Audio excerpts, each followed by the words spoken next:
warahmatullahi wabarakatuh. Bagaimana kabar teman-teman? Semoga semuanya dalam keadaan sehat dan terus semangat untuk mempersiapkan tes P3K. Info terbaru bahwa tes P3K jadwalnya mundur ya teman-teman, sehingga masih ada waktu untuk belajar dan mempersiapkan untuk persiapan ujian P3K. Pada kesempatan kali ini saya akan memberikan beberapa soal studi kasus tentang teknik mekanisme pertahanan diri. Ini penting teman-teman karena teknik mekanisme pertahanan diri itu harus kita pahami satu persatu sehingga kita bisa mengerjakan setiap ada soal yang berhubungan dengan hal tersebut. Sekarang kita langsung lanjut ke soal nomor 1 ya teman-teman.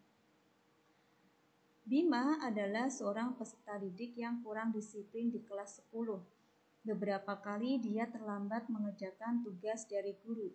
Kemudian guru BK memberikan bantuan. Bima diingatkan tentang keinginan-keinginannya, tujuannya, kemudian memberikan arahan-arahan, merumuskan rencana baru yang dilakukan pengawasan terhadap perilakunya. Guru BK tersebut sedang melakukan konseling dengan teknik A. ABC, B. WDIP, C. Bermain proyeksi, D. Self control. Jawaban yang benar yaitu, sebelum kita melihat jawabannya, teman-teman harus memahami kunci kata dari kasus tersebut ya. Di sini ada Bima diingatkan tentang keinginan-keinginannya, tujuannya, kemudian memberikan arahan-arahan, merumuskan rencana baru. Dan kata rencana ini itu teman-teman harus paham ada di teknik apa gitu ya teman-teman. Nah, untuk kata rencana baru ini itu ada di teknik WDIP yang B ya teman-teman. Sekarang kita bahas apa itu teknik WDIP. Kita masuk ke pembahasan. Teknik WDIP yaitu digunakan untuk membantu konseli menilai keinginan-keinginannya, perilaku-perilakunya, dan kemudian merumuskan rencana-rencana. Jadi teknik WDIP sesuai dengan soal pada nomor 1. Sekarang soal nomor 2. Tony mempunyai kebiasaan merokok. Pada saat jam pergantian pelajaran, ia secara sembunyi-sembunyi merokok di belakang kelas. Dalam layanan awal konseling, guru BK atau konselor menjelaskan supaya Tony menyadari bahwa ia dapat hidup dengan lebih rasional dan lebih produktif. Konsep yang dapat digunakan pada saat konseling adalah A. ABCDE, B. WDIP, C. Bermain proyeksi, D. Bermain dialog. Teman-teman harus mencari juga ya, harus tahu kunci kata pada soal nomor 2 ini. Kunci kata di sini adalah kata rasional. Teman-teman pasti ingat, rasional, irasional itu masuk dalam teknik apa ya teman-teman? Nah, rasional, irasional itu masuk dalam pendekatan yaitu RIBT. Dalam RIBT ada teknik yaitu A, B, C, D, E. Jadi jawaban soal nomor 2 ini yang menggunakan tekniknya yaitu A, B, C, D, E dalam pendekatan rasional. Sekarang kita masuk ke pembahasannya. Teknik penggunaan pendekatan RIBT ini menggunakan teknik A, B, C, D, E, di mana A itu adalah activating event, yaitu suatu peristiwa yang dialami seseorang. Kalau B ini belief, keyakinan seseorang tentang kebenaran peristiwa tersebut. C. Consequence merupakan konsekuensi emosional sebagai akibat dari keyakinan seseorang terhadap suatu peristiwa. Pada konsep RIBT ini, teori A, B, C kemudian dikembangkan lagi dengan penambahan D dan E, di mana D itu adalah disputing, yaitu argumen terhadap keyakinan irasional, dan E adalah efek, keadaan psikologis konseli setelah proses konseling. Kita lanjut ke soal berikutnya, teman-teman. Pada saat pulang kerja, Pak Budi marah-marah kepada anaknya. Padahal sebenarnya ingin marah pada atasannya, namun tidak berani. Jadi anaklah yang menjadi tumpahan kekesalannya. Perilaku yang ditunjukkan oleh Pak Budi disebut A. Rasionalisasi, B. Denial, C. Proyeksi, D. Displacement. Dalam studi kasus ini yang ada dalam soal nomor 3, itu di mana Pak Budi marah-marah. Pak Budi itu aslinya marah kepada atasannya, tetapi dia marahnya kepada anaknya. Jadi anaknya menjadi tumpahan kesalahannya. Jawaban yang lebih tepat yaitu yang mana teman-teman? Yaitu yang D ya teman-teman, displacement. Nah, sekarang kita bahas teman-teman, apa itu displacement? Nah, kita masuk ke pembahasan.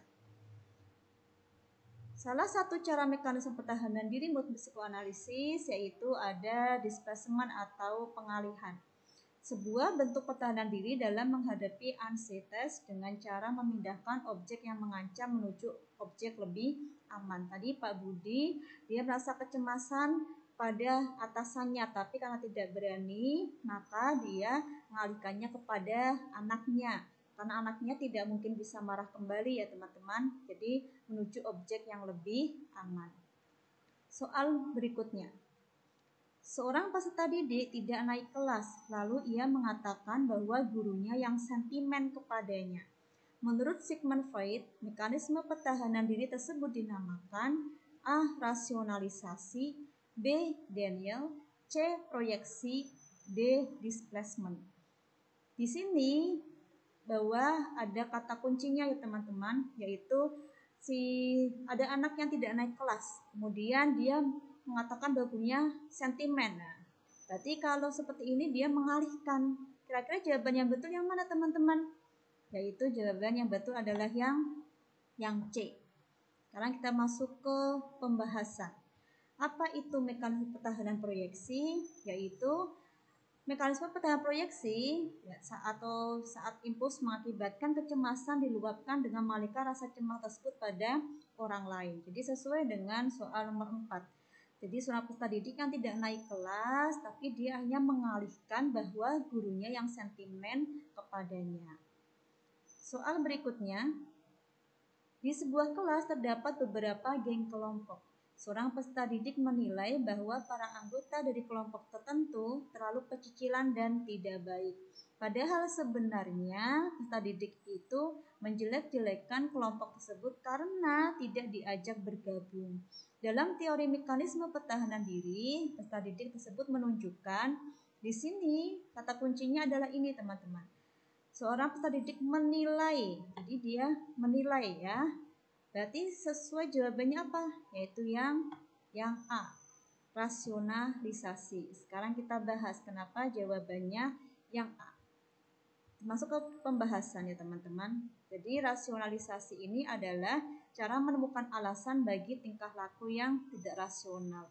Jadi di sini ada seorang peserta didik yang langsung melihat ada tingkah laku yang tidak rasional. Jika dia langsung menyimpulkan bahwa anggota tertentu itu pecicilan begitu.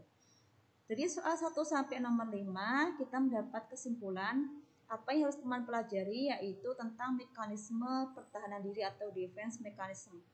Teman-teman pasti masih ingat ya, menurut Sigmund Freud macam-macam mekanisme pertahanan diri. Ada represi, yaitu merupakan upaya meredam suatu dorongan yang dihasilkan oleh id, di mana ego merasa terancam, kemudian dorongan tersebut ditekan ke dalam alam bawah sadar manusia, sehingga tidak memungkinkan orang yang bersangkutan dapat mengolahnya secara rasional. Contohnya, seorang pemuda melihat kematian temannya waktu kecelakaan dan karena guncangan atau kesedihan luar biasa, pemuda tersebut merepresikan ingatannya dan tampak seperti pemuda tersebut lupa. Kalau regresi yaitu keadaan di mana seseorang mundur secara mental ke tahap perkembangan sebelumnya. Hal ini dilakukan karena seseorang tidak sanggup atau mengalami kesulitan untuk maju ke tahap perkembangan selanjutnya dan kurang matang dalam beradaptasi. Contohnya, seorang pria parubaya yang tidak merasa dirinya semakin tua kembali ke fase palik sehingga ia menunjukkan kegelitan dan subjektivitas. Kemudian displacement, yaitu tindakan pengalihan objek sasaran atau seseorang untuk memuaskan kebutuhan yang sebelumnya tidak dapat dilakukan kepada objek atau orang lain. Contohnya, seseorang sangat marah atas penghinaan yang dilakukan atasannya, dan untuk melampiaskannya ia memarahi bawahannya. Kemudian ada reaksi pembentukan. Reaksi merupakan dorongan yang ditekan ke dalam alam bawah sadar manusia, dapat menembus alam sadar dengan melakukan hal yang bertolak belakang dengan dorongan tersebut. Contohnya, seorang ibu yang tak menginginkan anak dalam kandungannya, kemudian dalam membesarkannya ia memberi perhatian yang berlebihan. Kemudian sublimasi adalah mengubah atau mentransformasikan dorongan-dorongan primitif yang tidak dapat diterima norma dan masyarakat luas menjadi dorongan atau aktivitas yang sesuai dengan norma dan budaya yang berlaku. Contohnya, seseorang yang karena norma memandang berkelahi adalah perbuatan buruk, memilih untuk menjadi petinju. Dan ada kompensasi, adalah upaya mengatasi suatu kekurangan dalam suatu bidang dengan cara mengupayakan kelebihannya di bidang lain. Contohnya, seorang anak yang tidak pintar di bidang akademik lebih menonjolkan kelebihannya menjadi atlet basket. Begitu ya teman-teman, ini adalah teknik dalam mekanisme pertahanan diri. Semoga membuka kembali apa yang sudah teman-teman pelajari saat kuliah dan juga dalam praktek mengajar selama ini. Dengan harapan nanti ketika teman-teman mengerjakan soal-soal P3K, teman-teman lebih mudah untuk mengerjakan, kemudian mendapat nilai di atas ambang batas dan diberikan kelulusan. Semoga apa yang saya sampaikan bermanfaat. Assalamualaikum warahmatullahi wabarakatuh.